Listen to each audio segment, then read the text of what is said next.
മുഹ്യിദ്ദീൻ ഷെയ്ഖിന്റെ കിതാബ. ഇവരെ ഒരു പുസ്തകത്തിൽ എഴുതിയിട്ടുണ്ട് പണ്ട് ഇ കെ മൗലവി. ഇ കെ മൗലവി തന്നെ ഇ കെ ഉസ്താദ് അല്ല, ഇവരെ ഇ കെ മൗലവി ഉണ്ട്. അദ്ദേഹം ഗൗസുൽ ആലമിനെ മുജദ്ദിദാണെന്ന് അദ്ദേഹത്തിന്റെ പുസ്തകത്തിൽ എഴുതിയിട്ടുണ്ട്, ഗൗസുൽ ആലമിനെ പറ്റി.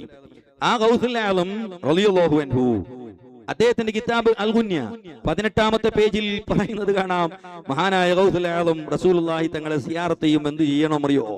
അതാ നബിയോട് പറയണം, നേരിട്ടുകൊണ്ട് പറയണം, ഇന്നക ഖുൽത ഫീ കിതാബിക, അല്ലാഹുവേ ഇന്നക ഖുൽത, പടച്ചവനെ നീ പറഞ്ഞിട്ടുണ്ട് നിന്റെ കിതാബിൽ, ലി നബിയിക, നിന്റെ നബിയോട്, വലൗ അന്നഹും എന്ന ആയത്ത് ഇങ്ങനെ കൊടുത്തിട്ട് പറയുന്നു, വ ഇന്നി അതൈതു നബിയക, ഓ അല്ലാഹ് നിന്റെ നബിന്റെ അടുത്തേക്ക് ഞാൻ വന്നിട്ടുണ്ട്, തായിബൻ മിൻ ദുനൂബി, എന്റെ കുറ്റങ്ങളിൽ നിന്ന് തൗബ ചെയ്തവനായി, മുസ്തഗ്ഫിറൻ, പാപമോചനം തേടുന്നവനായി, ഫഅസ്അലുക അൻ തൂജിബലി അൽ മഗ്ഫിറ, പടച്ചവനെ എനിക്ക് നീ പുറത്തരണം, മഗ്ഫിറത്ത് നിർബന്ധമാക്കണം, കമാ ഔജബ്തഹാ ലിമൻ അതാഹു ഫീ ഹാലി ഹയാതി, നബിയുടെ ജീവിത കാലഘട്ടത്തിൽ നബിന്റെ അടുത്തേക്ക് വന്നവർക്ക് അത് നിർബന്ധമാക്കിയതുപോലെ, ഫഅഖറ ഇൻദഹു ബിദുനൂബിഹി, എന്നിട്ട് റസൂലുള്ളാഹി തങ്ങളുടെ അടുക്കൽ വന്ന് അദ്ദേഹത്തിന്റെ കുറ്റങ്ങൾ സമ്മതിച്ചു, ഫദഅലഹു നബിയുഹു ഫഗഫർത ലഹു, അദ്ദേഹത്തിന് വേണ്ടി നബി ദുആരക്കുകയും എന്നിട്ട് നീ പുറത്തു കൊടുക്കുകയും ചെയ്തതുപോലെ.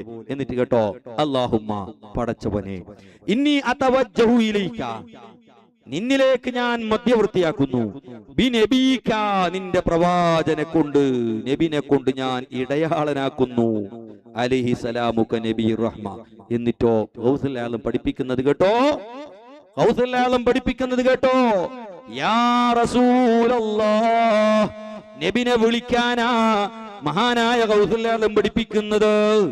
യാ റസൂലല്ലാഹ്, നബിയെ വിളിച്ചുകൊണ്ട് പറയണം, ഓ നബിയേ, ഇന്നി അതവജ്ജഹു ബിക ഇലാ റബ്ബി, ഓ നബിയേ, അങ്ങയെ ഞാൻ എന്റെ റബ്ബിലേക്ക് മുന്നിടിച്ചിരിക്കുന്നു, ലിയഗ്ഫിറ ലീ ദുനൂബി, എന്റെ ദോഷങ്ങൾ പുറത്തരാൻ വേണ്ടി നബിയെ അങ്ങേ ഞാൻ മധ്യവർത്തിയാക്കുന്നു.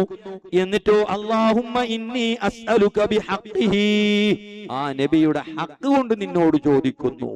ഇവിടെ വന്ന മൗലവി ഇടക്ക് പറയുന്നുണ്ട്, ഹക്ക് ജാഹു കൊണ്ടൊക്കെ ദ്വാരക്കാൻ പഠിപ്പിച്ചിട്ടില്ല.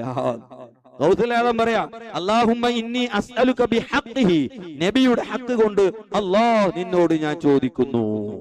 മഹാനായ ഗൗസുൽ ആലമിന്റെ കിതാബുൽ ഗുന്യ അതിന്റെ 17ാമത്തെ പേജ് ഞാൻ അവസാനിപ്പിക്കുകയാണ്. ഇമാം